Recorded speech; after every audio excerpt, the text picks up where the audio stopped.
Bismillahirrahmanirrahim. Assalamualaikum warahmatullahi wabarakatuh.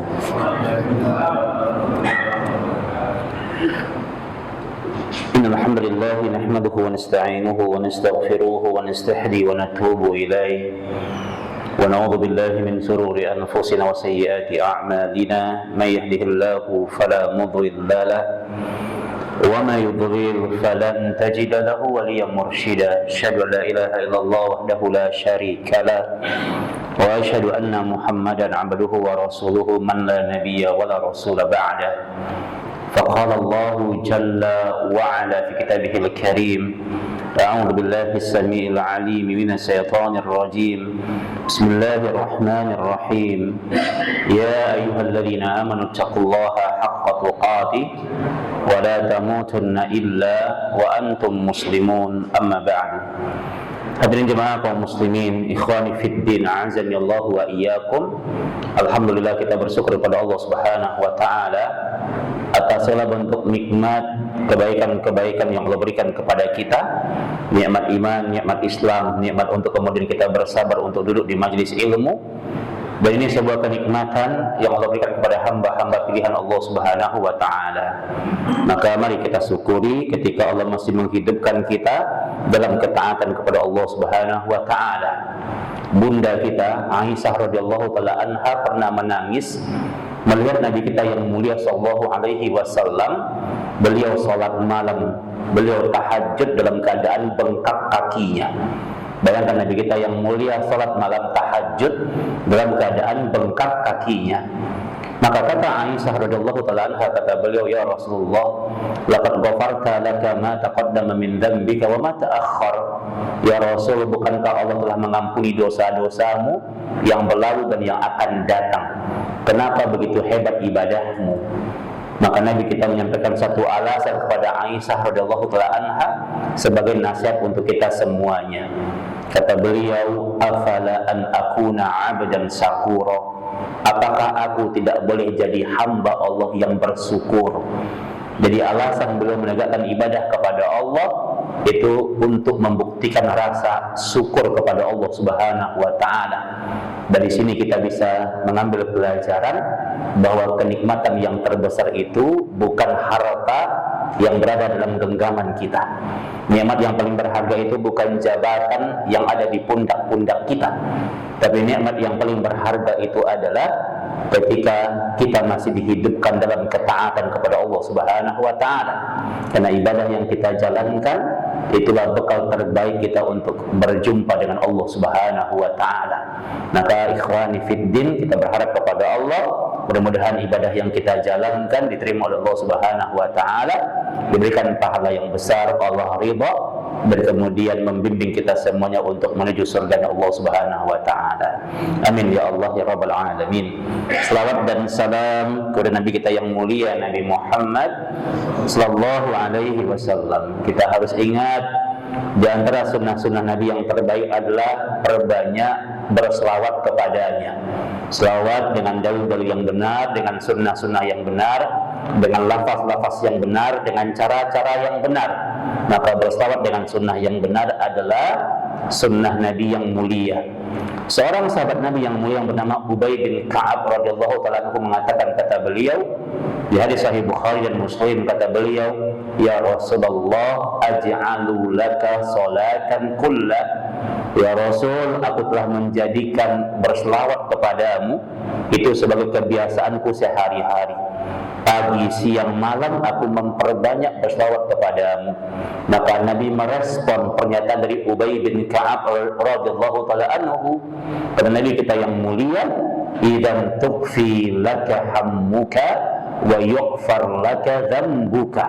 Jika engkau memperbanyak berselawat kepadaku, maka Allah janji, apa janji Allah? Allah akan hapuskan semua kesusahanmu, Allah akan hilangkan semua kegundahan yang ada di hatimu, wa yughfar laka dzambuka, dan Allah akan mengampuni dosa-dosamu. Masya Allah Pak, amalan yang begitu ringan, sederhana, tapi boleh jadi kalau Allah ridho kepada kita, amalan ini bisa mengantarkan kita kepada surganya Allah Subhanahu wa taala. Mudah-mudahan 24 jam waktu kita, mudah-mudahan kita berada dalam sunnah Nabi yang mulia sallallahu alaihi wasallam. Ikhwani fiddin, di waktu yang sangat terbatas ini, tema dakwah kita berkaitan dengan hijrah ilallah. Hijrah ilallah. Hari ini kita masih berada pada momentum bulan Muharram. Muharram ini satu di antara 4 bulan haram. Apa aja Pak bulan haram itu? Zulqa'dah, Zulhijjah, Muharram, dan Rajab. Nabi kita mengatakan salasatun mutawalliyatun wa Rajabun mudhar. Bulan haram itu ya ada 3 bulan yang berurutan ya, dan 1 bulan yang terpisah. Zulqa'dah, Zulhijjah, Muharram berurutan, dan 1 Rajab terpisah dari urutan bulan ini. Ya, salah satu bentuk kasih sayang Allah Subhanahu wa taala dijelaskan oleh Al-Imam Hasan Al-Basri radhiyallahu taala, bukti Allah sayang kepada kita itu diantaranya adalah 1 tahun itu Allah tutup dengan bulan haram, dan awal tahun Allah buka dengan bulan haram. Ya, 12 bulan menjadi setahun, itu ketetapan Allah, itu wahyu Allah. Ada dalam Al-Quran, ya, dan kemudian ditetapkan 4 bulan haram, itu juga wahyu Allah Subhanahu wa taala. Allah tutup 1 tahun dengan Zulhijjah, Allah buka dengan Muharram. Kenapa dikatakan bulan haram? Kata para ulama kita, karena di bulan-bulan itu semuanya kita ditekankan untuk meninggalkan semua yang haram. Ingat, di 4 bulan itu Pak, Zulqa'dah, Zulhijjah, Muharram, dan Rajab, amal ibadah ditingkatkan nilai pahalanya. Wa kadzalikal itsm, begitu juga dengan dosa. Jadi kalau ada orang yang berbohong di bulan Muharram, ingat dosanya lebih besar ketimbang dia berbohong di bulan Rabiul Awal umpamanya. Ya, pahala ditingkatkan, demikian juga dengan dosa. Makanya namanya haram, karena orang ditekankan untuk meninggalkan semua perkara yang haram. Kenapa dikatakan bulan haram? Karena ini menunjukkan kemuliaan dan keistimewaannya. Makanya ingat, semua bulan yang istimewa itu pasti ada ibadah khusus di dalamnya. Pasti ada ibadah khusus. Ya, kemarin di Zulhijjah ada puasa hari Arafah 9 Zulhijjah. Kemarin di Muharram ada puasa hari Asyura. Dan ini 2 ibadah ini Pak hampir sama fadilahnya. Puasa hari Arafah itu apa keutamaannya? Mengampuni dosa 2 tahun, setahun yang berlalu dan setahun yang akan datang. Kenapa masih datang lagi bulan Muharram yang fadilahnya hampir sama? Mengampuni dosa setahun yang berlalu. Mungkin ada di antara kita yang mungkin merasa kepedean mungkin. Ustaz, kan kemarin dosa udah diampuni Ustaz. Kok datang lagi Muharram Ustaz, sama apa? Fadilahnya sama-sama ampunan dosa gitu ya. Ulama mengatakan ada 2 jawabannya. Yang pertama, boleh jadi puasa kita di hari Arafah kemarin, 9 Zulhijjah kemarin, boleh jadi pahalanya tidak sempurna Pak. Mungkin di saat kita berpuasa, kita nggak sengaja lisan kita ngomongin orang, menggunjing orang. Ya, mungkin saat kita puasa kemarin Zulhijjah, kita nggak sengaja mata kita melihat sesuatu yang nggak boleh kita lihat. Mungkin ketika kita berpuasa, telinga kita mendengarkan sesuatu yang haram, dan itu mengurangi pahala kita. Datanglah Muharram, yang dengan datangnya Muharram mudah-mudahan semakin sempurna ibadah kita dan pahala kita. Alasan yang kedua kata para ulama, hampir semua ibadah-ibadah yang utama itu, hampir semuanya nih, itu pasti fadilahnya, keutamaannya, janji Allah pasti berkaitan dengan pengampunan dosa. Kenapa harus ampunan dosa janji Allah itu? Kenapa enggak umpamanya barang siapa yang berpuasa rezekinya makin banyak gitu? Kenapa enggak begitu keutamaannya? Barang siapa yang berpuasa badannya makin sehat gitu. Kenapa enggak begitu keutamaannya? Kenapa mesti ampunan dosa? Maka para ulama menyebutkan kepada kita bahwa ya, kata Imam Ibnu Katsir rahimallahu taala, kata beliau, in ghafarta laqad aflahta. Karena jika Allah telah mengampuni dosa-dosamu, maka janji Allah, Allah akan bereskan semua urusan dunia dan akhiratmu. In ghafarta laqad aflahta. Kalau Allah udah ampuni dosa-dosamu, maka Allah bereskan semua urusan dunia dan akhiratmu. Kenapa kita ngerasa rumah tangga kita jauh dari keberkahan? Kenapa kita ngerasa kadang hidup kita nggak pernah tenang? Kenapa kita ngerasa anak-anak kita jauh dari kesolehan? Kenapa kita merasa rumah tangga kita berantakan? Kenapa kalau kita salat susah untuk khusyuk? Kenapa kalau kita baca Quran, berzikir, kita nggak pernah betah, bahkan jauh dari ketenangan? Kenapa? Jawabannya itu semuanya karena dosa. Al-Imam Ibnu Umar, sahabat yang mulia Ibnu Umar radhiyallahu taala anhu mengatakan, kata beliau, di antara dampak perkara dosa yang paling besar adalah kata Ibnu Umar, izalatu minal lazzati fil ibadah. Dosa itu menghilangkan kenikmatan lezatnya ibadah. Sejatinya ibadah itu membawa kelezatan. Sejatinya orang itu menikmati ibadah sholat. Sejatinya baca Quran itu dia membawa kelezatan. Kalau itu tidak kita dapatkan, berarti hati kita belum move on dari dosa. Kalau itu tidak kita dapatkan, berarti hati kita masih terikat dengan kemaksiatan. Ini yang menghalangi nikmatnya dalam ketaatan. Nah, makanya di antara sunnah Nabi yang mulia itu apa? Di kitab Durusul Ilmiah Al-Imam Abu Malik rahimallahu ta'ala mengatakan, di antara sunnah Nabi yang mulia itu, Nabi sehari-harinya aktsar beristighfar kepada Allah. Nabi membaca astaghfirullah wa atubu ilaih. Ya. Kapan? Berapa? Aktsar min sab'ina marratan. Nabi beristighfar, membaca astaghfirullah wa atubu ilaih itu lebih daripada 70 kali dalam setiap harinya, bahkan lebih 100 kali. Nah, jadi antum Pak lagi jalan beristighfar ya Pak ya, astaghfirullah wa atubu ilaih. Walaupun kita merasa nggak punya dosa, tapi nggak mungkin kita nggak punya dosa ya Pak ya. Kalau seandainya ada yang merasa nih nggak punya dosa, tetap beristighfar. Karena di antara manfaat istighfar itu tidak hanya untuk pengampunan dosa. Istighfar fungsinya agar Allah memberikan apa? Kemudahan di setiap perjalanan kehidupan yang sedang kita jalankan. Nah, kata banyak baca astaghfirullah wa atubu ilaih, astaghfirullah wa atubu ilaih. Ini sunnah Nabi yang mulia. Ya, kalau Nabi yang udah jelas saja surganya, Nabi manusia yang ma'fum, terpelihara dari dosa kecil dan dosa besar, dan Nabi sering beristighfar kepada Allah. Apalagi kita yang belum jelas dan kita belum tahu bagaimana nasib kita. Terbanyak beristighfar, ya. Antum yang udah sering ngaji ini, maka minimal antum perbanyak baca Sayyidul Istighfar. Ya, antum baca pagi, petang, menjelang tidur, boleh antum baca Sayyidul Istighfar. Ya Allahumma anta rabbi la ilaha illa anta khalaqtani wa ana 'abduka wa ana 'ala ahdika wa wa'dika mastata'tu a'udzu bika min syarri ma sana'tu abu'u laka bi ni'matika 'alayya wa abu'u laka bi dhanbi faghfir li fa innahu la yaghfiru dzunuba illa anta. Kemana itu? Antum simak di hadis Sahih Bukhari, barang siapa yang dia membaca Sayyidul Istighfar di waktu pagi dengan penuh keimanan dan dia meninggal di siang harinya, maka dia dijamin masuk surga. Barang siapa yang dia baca di sore hari dengan penuh keimanan terus dia meninggal di malam harinya, dia dijamin masuk surga. Pak, kita nggak tahu kapan dan di mana Allah akan mengambil nyawa kita.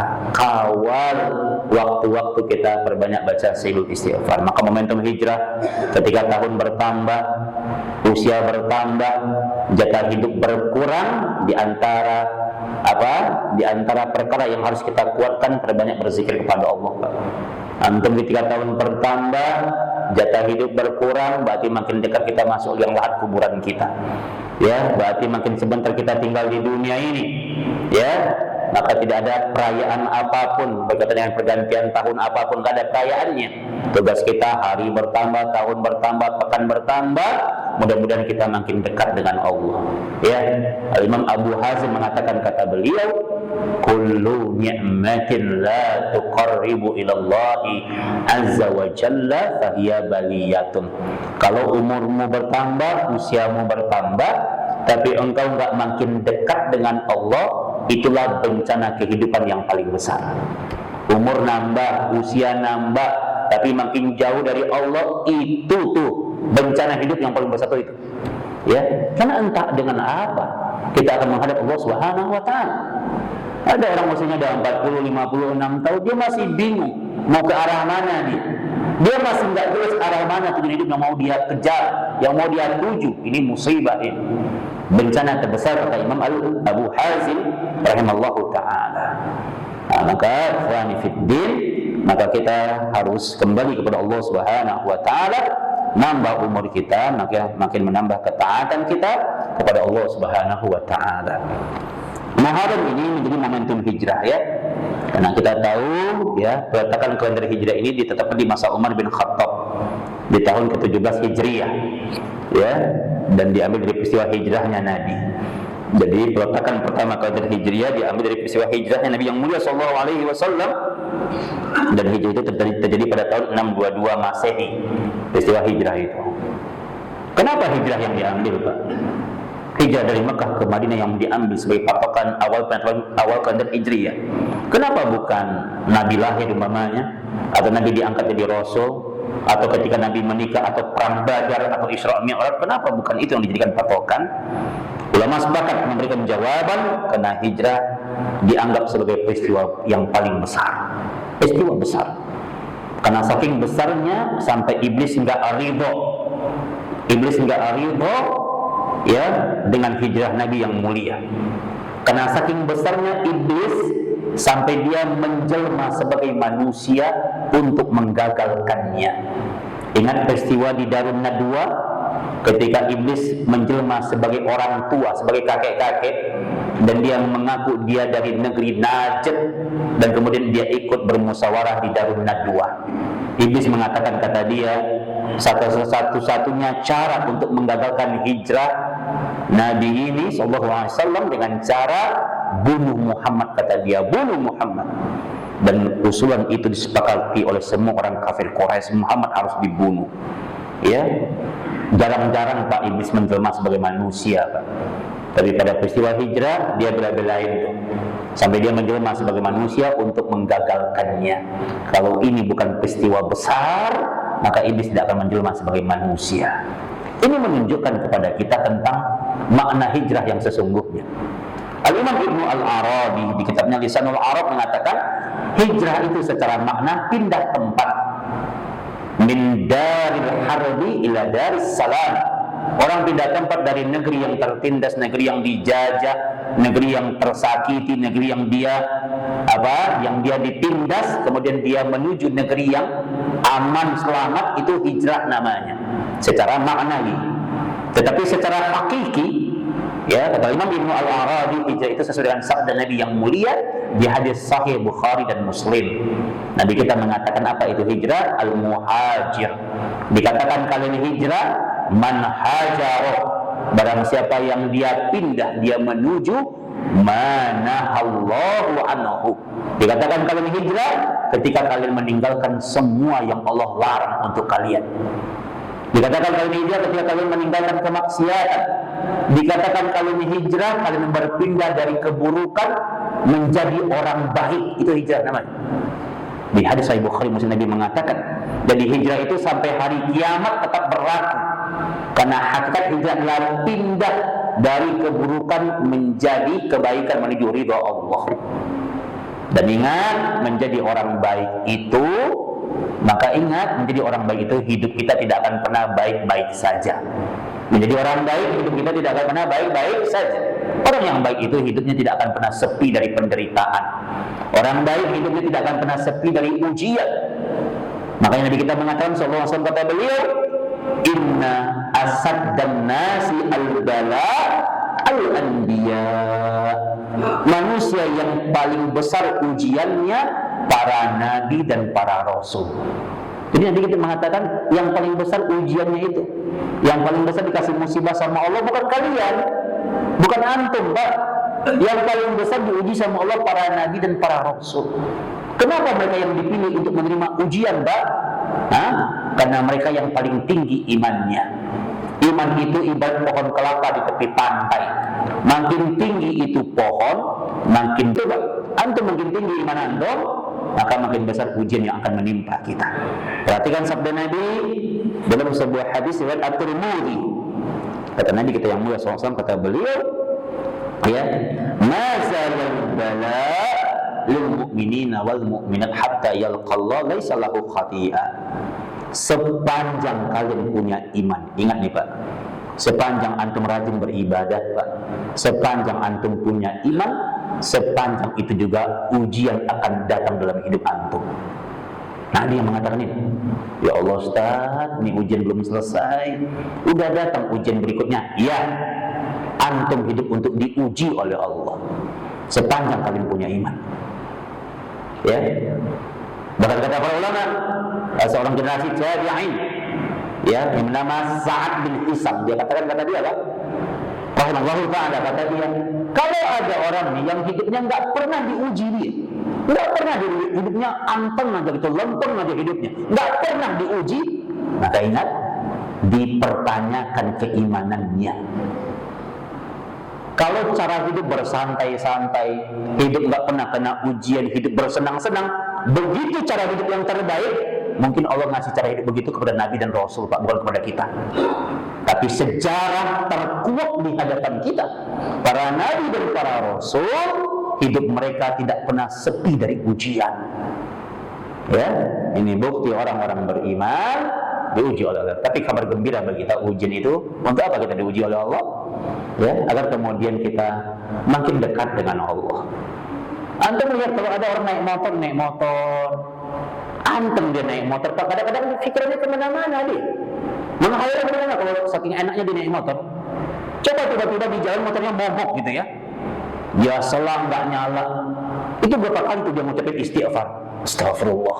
Jadi ingatkan dia sama Allah. Ah, itu ujian itu agar kita dekat dengan Allah, Pak. Dan memang kata Imam Ahmad di kitab Tabaqatul Hanabilah, beliau katakan ad-dunya darul imtihan, dunia ini tempat ujian. Ujian, Pak. Kenapa kita diuji? Kenapa kita ikut ujian? Karena kita sekolah. Makanya yang sekolah harus ujian agar dia naik kelas. Ya, antum berpuasa sunnah, antum berkata yang baik, antum istiqomah ke masjid, antum sholat, antum tahajud, itu sekolah antum tuh, Pak. Karena antum udah sekolah diuji. Ya, ibadah itu dengan antum dikasih ujian masih teguh gak antum beribadah kepada Allah. Kalau antum teguh, antum bersabar, antum naik kelas. Makanya jangan sampai kalau ada ahli maksiat, pendosa, nggak pernah sholat, nggak pernah puasa, tiap hari ngomongnya kasar, ngomongnya jorok, umpamanya, ya tiba-tiba dia diuji, ya tiba-tiba dia dapat musibah, dia bilang, ah ini mah ujian. Tanya sama dia, kapan kamu sekolah? Kok ngaku-ngaku ujian gitu? Ya, kapan dia sekolah gitu kan? Nah, mungkin mengambil paket kali ya, paket A, paket B kemudian. Insya Allah ya. Jadi yang ujian itu yang sekolah, Pak.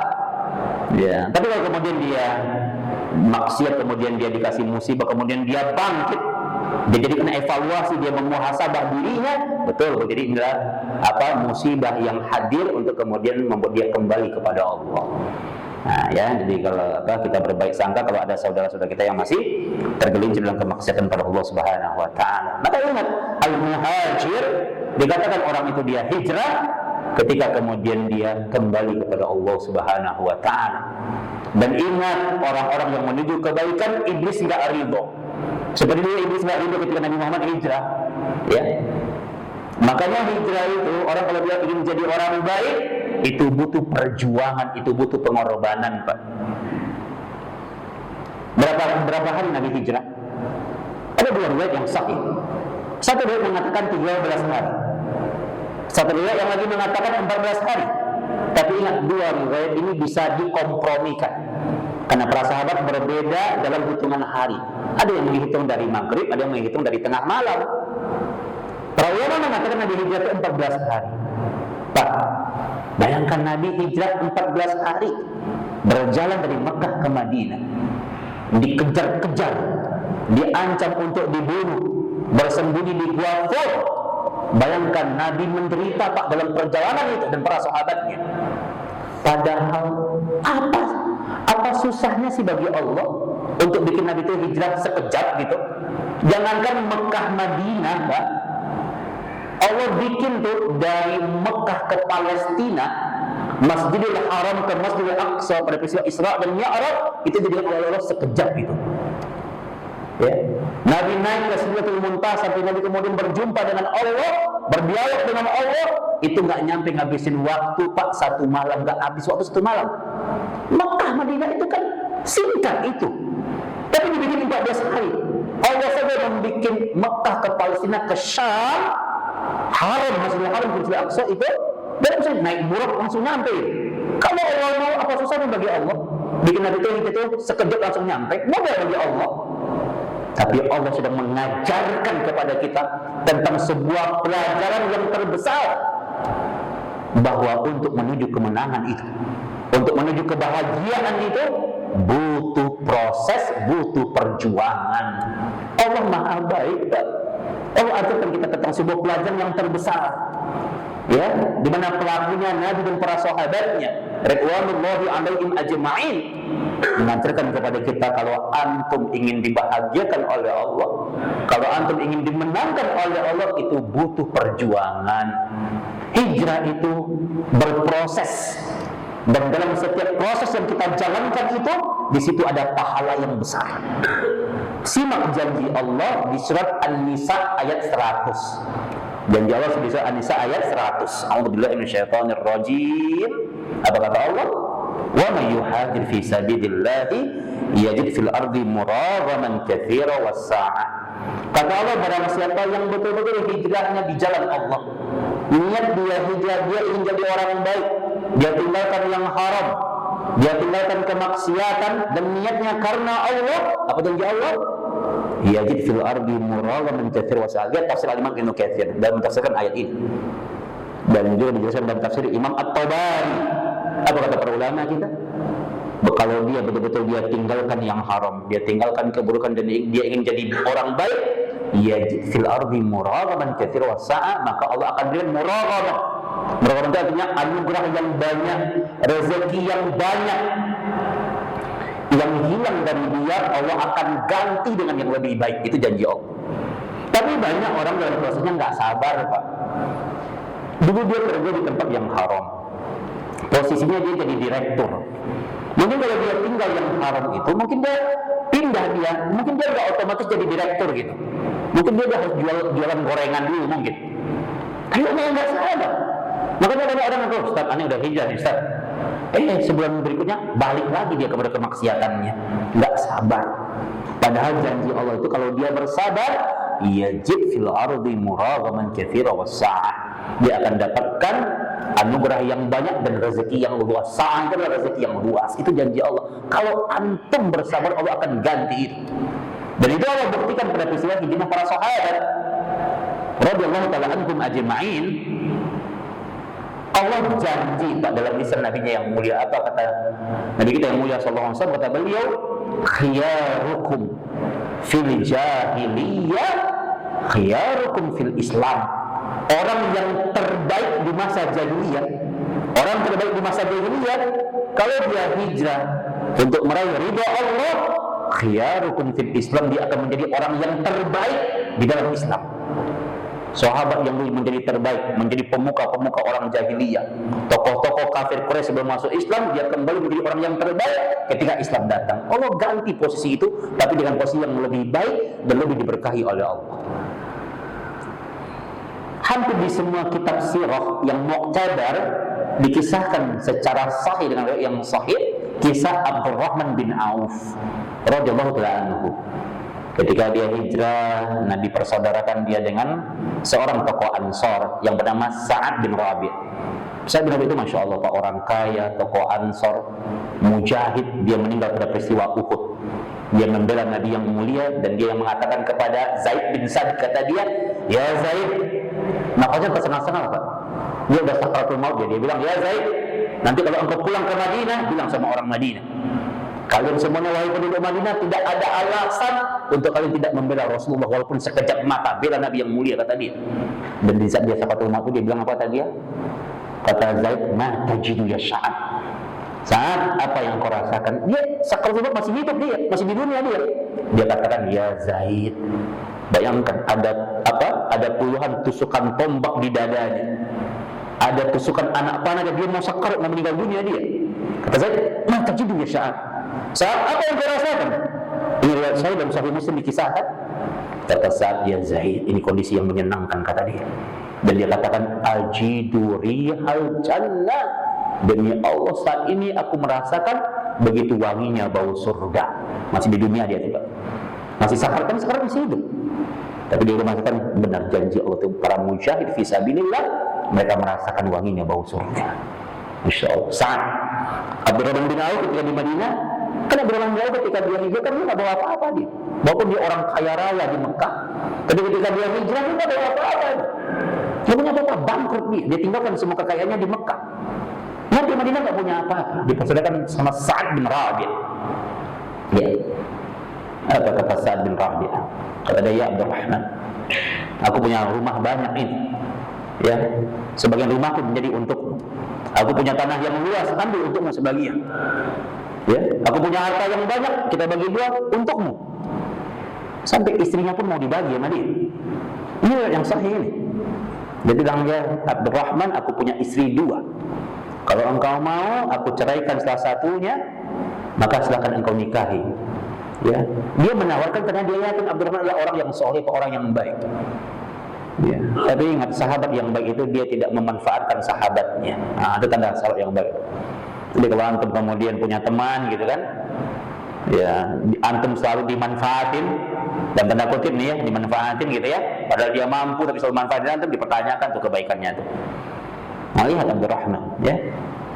Kadang kan kita punya teman begitu ya, teman kita pendiam gitu, sekali ngomong minjam duit. Ya nggak apa-apa, kalau antum mampu pinjamin ya Pak ya. Ya Abdurrahman dia bilang, hartamu milikmu, rumahmu milikmu, tanahmu milikmu, istrimu jangan ada yang diceraikan. Ya, dia hanya mengatakan dullani ila suq, tunjukkan kepadaku di mana pasar. Nah, di situ kemudian dia memulai karirnya Pak, sebagai ekonom yang terbaik, pebisnis yang terbaik, dan Abdurrahman menjadi orang yang paling kaya di Madinah. Itu janji Allah. Yang terbaik ketika masa jahiliyah, ketika masa kafir Quraisy, dia akan kembali terbaik kalau hijrahnya betul-betul karena Allah Subhanahu wa taala. Bersabar ini. Ini kan karena Allah. Kita kalau jadi orang baik, yang tadi konsepnya jadi orang baik itu, hidup kita tidak akan pernah baik-baik saja, dicela sama orang. Nah, dianggap dasar lu sok suci lu gitu kan, kan gitu, sok suci lu, sok baik lu gitu. Bilang aja, lu yang sok buruk gitu kan. Nah ya, jadi bersabar, ini butuh kesabaran hijrah itu. Ya, sabar dengan celaan, dengan gunjingan. Ya, kita akan merasakan nikmatnya perjuangan itu kalau kita diuji, dan itu adalah jalan surga dari Allah Subhanahu wa taala. Bersabar. Ya, dan banyak para sahabat mengkisahkan ya, kisah Sa'ad bin Abi Waqqas. Kisah ini terkenal yang menjadi penyebab turunnya surat Luqman ayat 15. Luqman ayat 15 ini menjadi asbabun nuzulnya. Ketika dia masuk Islam dan dia kemudian ingin berangkat hijrah, apa kata ibunya? Ibunya mogok makan. Ibunya masih berada pada agama kafir, ya, menyembah Manat, Lat dan Uzza. Ibunya mogok makan, nggak mau makan ibunya. Sama Sa'ad bin Abi Waqqas dipeluk ibunya, dipeluk.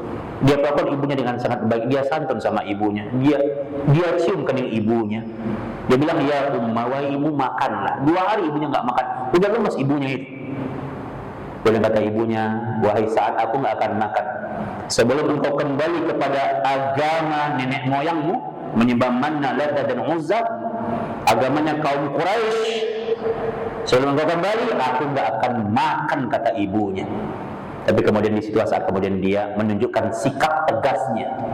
Ngomongnya tetap baik, ngomongnya tetap lembut, tapi sikapnya yang tegas. Dia kata dia, ya Ummah, wahai ibu, kata dia, jika ibu itu punya 100 nyawa, 100 nyawa, dan satu persatu nyawa ibu itu terlepas dari tubuh ibu, lepas satu-satu nyawa ibu, maka aku tidak akan pernah meninggalkan Islam. Aku telah memilih agama ini dan aku akan mati dengan agama ini. Baru ketika diancam begitu, baru ibunya mau makan, Pak. Nah, maka Masya Allah ya, ketegasan itu penting, tapi ketegasan tetap menyampaikan dengan penuh kelembutan, apalagi sama orang tua. Makanya Allah ingatkan kan di Luqman 15 itu, wa in jahadaka ala alla tusyrika bima laysa laka bihi ilmun fala tuti'huma wa sahibahuma fid dunya ma'rufa. Jika orang tuamu mengajakmu untuk mendurhakai Allah, jangan taati mereka. Hadis Nabi mengatakan, la ta'ata lil makhluq fi maksiatil khaliq. Tidak ada ketaatan kepada makhluk pada hal-hal yang mendurhakai Allah Subhanahu wa taala. Sangat tegas ya. Dia tidak mentaati orang tuanya pada perkara yang mendurhakai Allah. Tapi apa kata Allah? Wa sahibhuma fid dunya ma'rufa, Tapi ingat nih, kalian seorang anak, tetap pergauli orang tua kalian, hubungi orang tua kalian, nafkahi orang tua kalian, bicara dengan orang tua kalian, tetap harus baik-baik. Nggak boleh ngelawan, walaupun dia beda akidah sama kalian. Ya, baik kalau orang tua kita pelaku maksiat, dia tetap muslim, dia cuma pelaku maksiat, jangan dibenci dia, Pak. Ya, boleh jadi kemudian dia berlaku maksiat karena dia nggak tahu. Dia nggak punya kesempatan kayak antum yang punya waktu luas untuk duduk di majelis ilmu, Pak. Nasihati bersabar pada orang tua itu. Ya, kadang kita baru ngaji sepotong ayat, sepotong hadis, ya, baru ngaji dari YouTube saja, kadang-kadang kita udah berani mentahzir orang tua kita. Ya, ingat ya, makin cinta kita dengan sunnah Nabi, maka kita makin memahami bagaimana cara kita memperlakukan orang tua dengan yang baik. Beda akidah saja, orang tua tetap disayangi, Pak. Ya, ini kaidah ya yang dijelaskan oleh Allah dalam surat Luqman ayat 15 itu. Ya, simak kisah Suhaib Ar-Rumi, sebuah nama besar yang diabadikan dalam sejarah Islam. Suhaib Ar-Rumi, dia dari negeri Rum, dia seorang anak bangsawan. Suhaib Ar-Rumi ini, bapaknya hakim yang terkenal di kota Rum. Ketika Rum bergejolak, maka bapaknya terbunuh. Ya, maka kemudian sejak saat itu nasibnya dia diperjualbelikan dari masa kecil, dia diperjualbelikan, ya, sampai kemudian dia menjadi budak orang kafir Quraisy, jadi budak dia. Tapi karena memang dia skillnya bagus, ketika dia jadi budak dia sering bikin pedang. Dan dalam sabda Nabi yang mulia, ketika Suhaib udah memegang besi, dia jadikan pedang, maka tidak ada yang bisa mengalahkan karyanya. Bayangkan, dari karya dia itu dia dapatkan dinar, dirham, sampai kemudian dia bisa memerdekakan dirinya. Ini sahabat yang unik ini. Dia tidak dimerdekakan oleh orang lain, tapi dia memerdekakan dirinya dengan skill yang dia miliki. Ketika Nabi dakwah di Mekah, dia sering mengintip, ya, sering mendengar, sering muping gitu ya, sampai hal itu mengantarkan dia kepada hidayah Islam, kepada taufik dari Allah Subhanahu wa taala. Dia masuk Islam nih. Apa yang terjadi? Para sahabat bercerita, ketika kemudian Nabi hijrah, maka dia telak, dia menyusul. Maka dia membawa 7 ekor ontanya. Setiap onta itu merasa berat, keberatan membawa dinar, dirham, emas, perhiasan yang dimiliki oleh Suhaib. Suhaib Ar-Rumi ini dia punya harta yang banyak, dia bawa ke Madinah. Dia ingin nanti di Madinah itu dia bisa membantu dakwah Nabi yang mulia dengan hartanya. 7 ekor onta, bayangkan, onta besar membawa hartanya. Ya, sebuah yang sahih mengatakan seperti Imam Ahmad, ya, sampai di pertengahan jalan Suhaib Ar-Rumi ini kemudian dia dicegat oleh gerombolan kafir Quraisy. Orang-orang kafir Quraisy mencegat dia, menghunuskan pedang-pedangnya, mereka siap untuk membunuh Suhaib. Ya, Suhaib nggak takut, Pak. Para sahabat itu impian mereka mati di jalan Allah Subhanahu wa taala. Tapi Suhaib itu dia udah terlanjur dia berpikir menemani dakwah Nabi di Madinah. Dia udah membayangkan itu dia. Maka dia nanya sama orang kafir Quraisy, apa yang kalian inginkan? Maka orang kafir Quraisy mengatakan, wahai Suhaib, engkau telah mendapatkan harta-harta itu dari penduduk Madinah. Harta yang kau bawa itu semuanya milik penduduk Madinah, penduduk Mekah. Harta yang kau bawa itu semuanya milik penduduk Mekah. Dan engkau tidak saja bisa pergi melenggang begitu saja membawa harta itu ke Madinah, karena itu adalah harta penduduk Mekah. Kata saya, apa yang kalian inginkan? Dan mereka mengatakan, kami ingin harta. Jadi orang kafir itu, Pak, mereka tidak punya orientasi hidup apapun. Mereka tidak punya visi hidup apapun kecuali harta, harta, harta. Itu yang mereka inginkan. Kata Suhaib, kalau itu yang kalian inginkan, ambil semuanya, ambil untuk kalian dan biarkan aku ke Madinah, kata dia. Oh, kalau kafir Quraisy senang nanti. Mereka merasa menang, mereka bahagia. Nah, mereka ambil semua harta itu dan mereka merasa mereka menang. Suhaib kemudian tertati-tati berangkat sendirian menuju Madinah. Ya, Imam Bukhari cerita sama kita, ini banyak para sahabat perawi hadis yang meriwayatkan hadis ini. Ketika Suhaib sampai di pintu gerbang kota Madinah, maka Nabi berlari. Antum bayangkan, seorang manusia yang paling mulia di muka bumi ini berlari menyambut sahabatnya. Nabi dapat wahyu dari Allah. Nabi dapat kabar dari Allah tentang peristiwa yang menimpa Suhaib Ar-Rumi. Bayangkan, Nabi mengejar dia, dan Nabi kemudian menyambut dia, dan Nabi kemudian memeluk dia. Nabi menangis. Dan Nabi mengatakan, Rabihal ya Suhaib, Rabihal bai'u ya Suhaib. Kata Nabi, ya Suhaib, engkau telah beruntung dalam jual beli ini. Engkau beruntung dalam jual beli ini. Engkau memenangkan urusan akhirat. Engkau tukar semua dunia yang engkau miliki untuk meraih keridhaan Allah Subhanahu wa taala, engkau pemenang dalam jual beli ini. Engkau diuntungkan oleh Allah Subhanahu wa taala. Nah, ini menunjukkan kepada kita hijrah yang sesungguhnya ketika kita tidak menempatkan dunia ini di hati kita, Pak. Ya lihat, Suhaib begitu ringan tangannya, udah ambil buat kalian hartanya. Bertahun-tahun dia kumpulkan itu, tapi dia ringan dia ketika dia pikirkan bagaimana kemudian dia nanti bisa mendampingi dakwah Nabi yang mulia di Madinah. Dia membayangkan bagaimana sejuknya beribadah kepada Allah di Madinah. Maka dia tinggalkan ambil untuk kalian, kata dia. Ini nggak pernah berpikir panjangnya. Ya, baik ikhwani fiddin, maka peristiwa ini mengajarkan kepada kita bagaimana kemudian kita senantiasa ikhlas dalam perjuangan kita. Semua perkara tentang hijrah ila Allah itu selalu dikaitkan dengan hadis yang pertama di beberapa kitab muktabar para ulama. Dan pasti pembahasan hijrah itu berkaitan dengan keikhlasan, kan? Hadisnya tentang ikhlas itu, innamal a'malu binniyat. Hadis yang pertama dimuat di Arba'in An-Nawawi, di Riyadhus Shalihin, di Sahih Bukhari. Ini kan mengabarkan tentang peristiwa hijrah. Bagaimana kemudian kita bisa mengikhlaskan semua amalan-amalan kita. Ya. Kata Imam An-Nawawi, Allah kata beliau, di antara makna ikhlas adalah ketika kita beramal karena Allah, ya, kita berniat beribadah karena Allah, dan kita tidak mengharapkan komentar dari orang lain. Nah, ini zaman sosial media ini. Rasanya kalau upload sesuatu nggak dikomentari orang lain, kita ngerasa rasanya dunia kita sepi gitu ya. Kalau masih begitu perasaan kita, berarti kita masih jauh dari keikhlasan, Pak. Ya, untuk apa kita beramal? Untuk siapa kita beramal? Nah, maka beramal karena Allah dengan cara kita memurnikan niat yang tulus karena Allah. Ya, makanya amalan yang apa? Amalan yang kecil kalau niatnya ikhlas, pahalanya besar. Apa kata Imam Ibnu Mubarak rahimahullahu taala, kata beliau, rubba amalin saghirin tukabbiruhun niyah. Banyak amalan-amalan yang kecil menjadi besar pahalanya karena niatnya. Wa rubba amalin kabirin tusaghiruhun niyah. Banyak amalan-amalan yang besar jadi hilang pahalanya itu gara-gara niatnya. Makanya di Riyadhus Shalihin itu ada satu bab khusus tentang sebutir kurma pengantar surga. Gara-gara orang bersedekah satu butir kurma masuk surga dia. Tapi ada juga satu riwayat orang bersedekah 1 hektar kurma masuk neraka dia. Kenapa? Karena perkara niat. Nah, hati-hati Pak, hati-hati dengan hati. Ini tempat niat ini. Niat itu adanya di hati ya. Hati-hati dengan hati kita. Karena Allah ngasih pahala ketika niat itu telah terlafazkan. Terlafazkannya artinya terlafazkan di hati kita, terhujam di hati kita, kita keluarkan di hati kita. Itu Allah kasih pahala itu. Ya. Man hamma bihasanatin falam ya'malha falahu ajran hasanatan kamilatan. Barang siapa yang udah punya niat yang kuat, ya, artinya dilafazkan di hatinya, maksudnya dilafazkan di hati itu dia kuatkan di hatinya, disengaja di hatinya, ya, maka dia nggak sempat untuk mengerjakan amalan itu, tapi dia udah niat, maka Allah kasih dia pahala yang sempurna dari niatnya itu. Antum pada Isa, antum udah apa nih? Udah apa? Udah niat.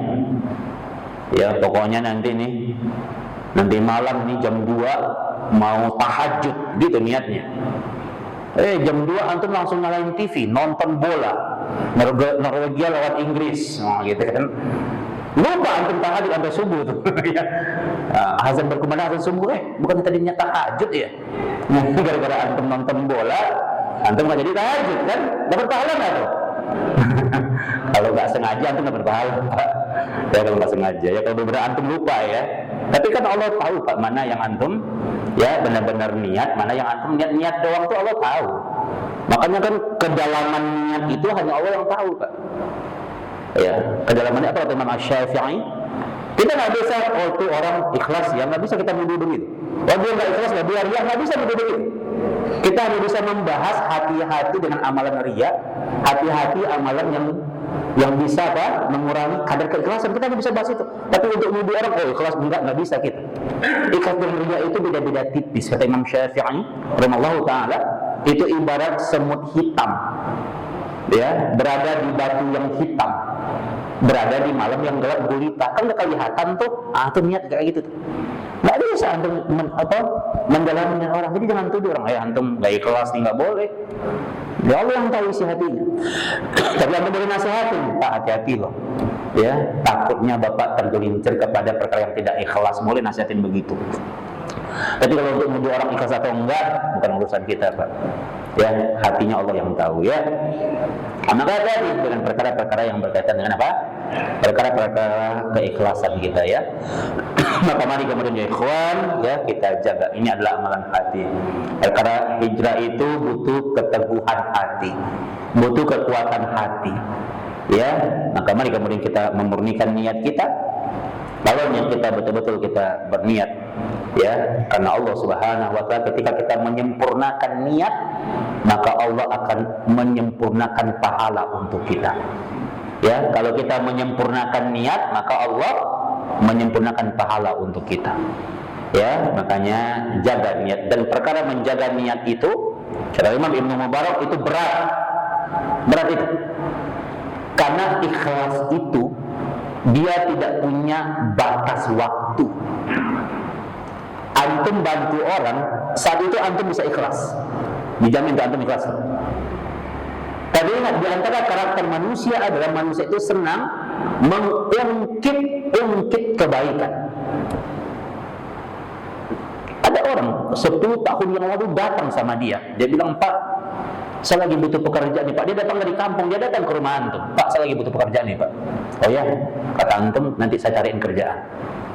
Antum ikhlas tuh bantu dia, saat itu antum ikhlas, antum bantu dia. 10 tahun berikutnya ketemu sama kita Pak, dia udah bawa mobil mewah dia. Antum boro-boro ditegur sama dia, kaca mobilnya aja nggak mau dia bukain. Kata antum apa? Ini orang kalau dulu nggak saya bantu, nah, jadi apa tuh dia? Mungkin jadi monyet kali mungkin ya. Maka terhapuskan tuh pahala 10 tahun yang lalu tuh Pak. Itu beratnya ikhlas itu adalah mempertahankannya, menjaganya, ya, sampai hari kiamat, sampai kita kemudian diambil di muka bumi ini. Itu yang berat. Ikhlas sesaat pasti orang datang ikhlas. Tapi yang berat itu kemudian kita mempertahankan keikhlasan itu yang berat. Ya. Ya, ini masjid nih. Nah, kalau dia begitu. Bukan masjid ini ya, masjid sono. Ini masjid nih, masjid sono maksudnya. Kalau bukan karena saya nih, nggak bakal segini nih jemaahnya. Hati-hati itu. Ya, hati-hati itu bisa batal pahala itu. Ya, makanya kata Imam Syafi'i, cara menjaga keikhlasan itu, ya, berbuat baik kepada manusia, tapi interaksi kita apa? Interaksi kita dengan Allah gitu. Udah lupakan kebaikan kita. Ya, maka jangan berharap kepada manusia. Imam Bukhari mengatakan, kalau kebanyakan berharap kepada manusia, itu adalah apa? Patah hati yang disengaja. Antum nih banyak berharap kepada manusia, itu patah hati yang disengaja. Capek hidup Pak, capek hidup kalau mencari validasi manusia, capek hidup. Maka udah cari wajahullah, cari wajah Allah, cari keridhaan Allah. Jangan nyari muka sama manusia. Kalau kerja ke kantor bawa mukanya, agar di kantor nggak sibuk nyari muka. Ya, kaidah. Bagaimana kemudian di setiap kehidupan kita, kemudian apa? Tanamkan keikhlasan karena Allah. Dan ikhwan fillah azanillahu wa iyyakum. Maka ini adalah perkara-perkara, boleh jadi amalan itu kecil, tapi akan mengantarkan kita kepada surganya Allah Subhanahu wa Ta'ala. Ya, udah azan, sudah ya Pak? Oh, udah lewat, Masya Allah. Antum ngasih tahu ya Pak ya, Insya Allah. Dah baik ya. Azan udah ya, azan. Nanti kalau ada yang mau kalau mau nggak gimana baiknya ya, apa nanya apa nanti langsung iqamah. Fadal yang azan, fadal. Apa? Anda nggak apa? Karena asiknya ini Pak ya. Apa nih, ceramah apa ngobrol nih?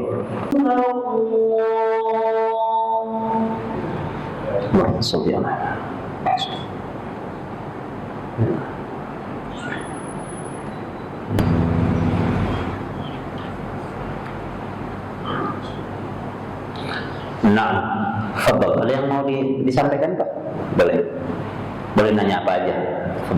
Ya, fadal Pak, silakan Pak. Tadi Ustaz bilang kan, kalau orang yang nggak diuji dipertanyakan keimanan. Nah, kata seorang ulama besar ya, Sa'ad bin Hasim, masih tabi'in. Ya, kita asumsinya kan ujian itu kayak kekurangan ekonomi atau kekurangan makanan atau gimana. Tapi kan ada juga orang yang diujinya malah kelebihan rezeki gitu. Nah, membedakannya orang yang tidak diuji itu gimana, Ustaz? Nah, barakallahu fikum, apa yang antum tanyakan bagus sekali. Jazakallahu khairan, insyaallah membawa apa? Membawa kebaikan untuk semuanya ya. Ikhwani fi din azanallahu wa iyyakum, makna al-bala, makna imtihan atau ujian itu maknanya luas. Maknanya sangat luas. Tapi para ulama sepakat bahwa makna dari ujian yang sesungguhnya adalah sesuatu yang tidak kita senangi.